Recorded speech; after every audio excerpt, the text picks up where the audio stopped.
어제 8월 25일 SBS 뉴스에서 강원도 철원의 한 군 부대에서 풀깎기 작업을 하던 병사 한 명이 들쥐로부터 옮은 한타 바이러스 의심 증세로 숨졌다고 보도했습니다. 그래서 오늘은 한타 바이러스에 대해서 공부해 보고자 합니다.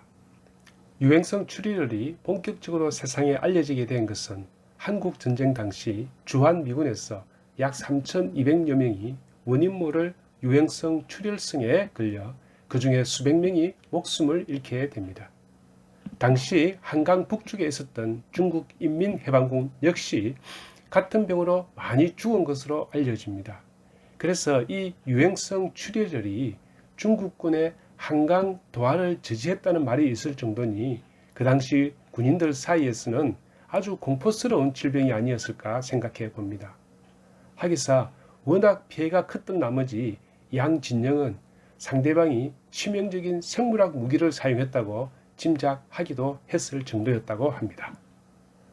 보통 바이러스가 감염되면 열이 나는데 유행성 출혈은 이 바이러스가 장기를 감염시켜서 장기에서 피가 나는 것입니다. 피부에 상처가 나면 우리가 밴드를 붙이거나 붕대를 감는 등 지혈과 처치가 간단하지만 몸 내부에서 피가 흐르면 응급조치를 환부에 직접 취하기가 어려우므로 피가 저절로 먹기만을 기다려야 합니다. 또 이 유행성 출혈은 콩팥 기능 이상이 동반되기에 신증후군 출혈열이라고 부르며 신부전, 출혈, 혈소판 감소증, 쇼크 등을 동반하는 급성 발열 질환으로 10%의 사망률을 보이는 무서운 질병입니다. 전방에서 군복무를 하신 분들은 심심찮게 이 유행성 출혈 발병을 목격하기도 했는데요. 현재도 우리나라에서 전국적으로 매년 3,400여 명의 환자가 보고되고 있으며 3군 법정 전염병으로 지정되어 있고 한타 바이러스 속에 속하는 여러 종의 바이러스에 의해 유발되며 아시아와 유럽에 걸쳐 넓게 분포하는 전염병입니다. 이 질병의 원인 바이러스인 한타 바이러스를 한국인 과학자 이호왕 박사께서 그 어려운 시절 1970년대에 기적처럼 이 세계 최초로 이 바이러스를 발견하게 됩니다. 참고로 제가 미국 대학에 연수 중일 때 대만 출신의 유명한 바이러스 전문가 마이클 라이 교수의 바이러스학 강의를 듣게 되었는데 그때 한타 바이러스가 한국인 과학자에 의해서 한국에서 발견되어 새롭게 등록된 바이러스라고 하는 것을 듣고서 그때 제가 처음으로 중요한 업적을 알게 되었던 것입니다. 이 무서운 질병을 미국은 1952년부터 1967년까지 유행성 출혈을 연구했으나 15년 동안 병원체를 찾지 못하고 거의 포기한 상태였습니다. 노벨 의학상을 수상한 의학자 2명을 포함해서 230여 명의 미국 연구진이 4천만 달러를 투자했으나 이루지 못한 것을 한국에서 5명의 연구원이 20만 달러로 성공했던 것입니다. 유행성 출혈의 원인균은 한탄 바이러스로 그 전파 경로는 들쥐의 대부분을 차지하는 등줄쥐의 소변과 타액 중에 다량의 바이러스가 함유되어 있어 배설물이 건조되면서 호흡기를 통해 들어오면 인체 내에 감염이 된다고 밝혀졌습니다.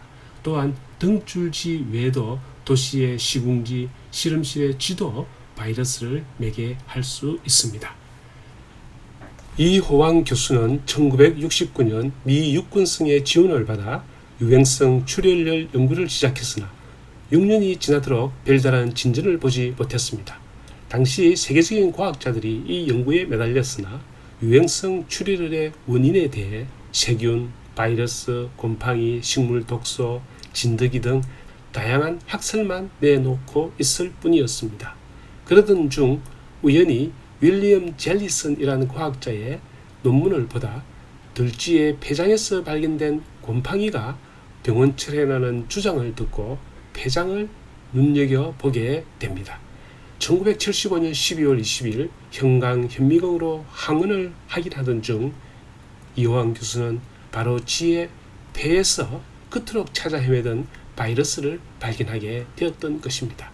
그로부터 4년간 이호왕 교수는 그때까지 알려진 500여 종의 바이러스와 비교 검사를 통해 이 바이러스가 전혀 새로운 종이라는 사실을 증명했던 것입니다. 그는 이 병원체를 발견한 한탄강의 이름을 따서 한탄 바이러스라 명명했고, 한탄 바이러스는 한국인이 발견한 최초의 병원 미생물이며 이 연구 업적은 세계적으로 인정되어 현재 모든 의학 및 생물학 교과서에 수록되어 있습니다. 역사적으로 수많은 환자를 발생시킨 유행성 출혈의 원인이 되는 바이러스를 발견한 이호왕 박사는 1978년에 동물이 아닌 환자의 혈액에서 같은 바이러스를 분리함으로써 이 바이러스가 유행성 출혈의 원인임을 다시 한 번 더 확인했던 것입니다. 또한 혈액을 이용한 진단법을 확립하여 유행성 출혈의 조기 진단에 이바지했고, 또한 이 진단법으로 소련의 출혈성 신우 신장염, 중국의 유행성 출혈, 일본의 유행성 출혈, 유럽의 유행성 신염 등이 모두 한탄 바이러스나 이와 유사한 항원을 가진 바이러스에 의한 것임을 증명했던 것입니다. 이호왕 박사의 한탄 바이러스 발견과 그 진단법 개발은 한국의 풍토병을 연구하는 데서 출발했지만 세계 각지에서 치명적인 환자를 발생시키는 출혈 연구에 결정적인 도움을 주었던 것입니다. 이호왕 교수는 바이러스를 분리하고 조직을 배양하던 연구원 8명이 잇따라 유행성 출혈에 걸리면서 안전한 연구 환경을 조성할 필요가 있겠다 싶어 1991년 녹십자와 공동 연구로 유행성 출혈 예방 백신 한타박스를 개발하게 되었던 것입니다. 그래서 바이러스 발견자가 진단법과 예방 백신까지 개발한 최초의 사례로 기록되었습니다.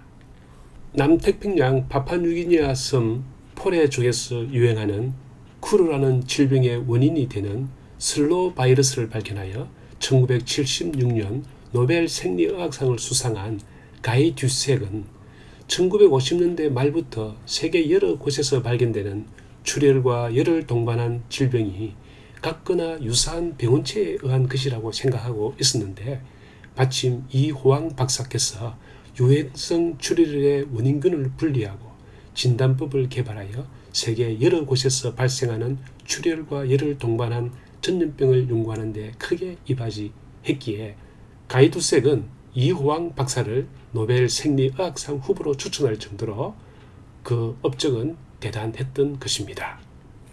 지금까지 김 교수의 스치는 짧은 생각이었습니다. 시청해 주셔서 대단히 감사합니다.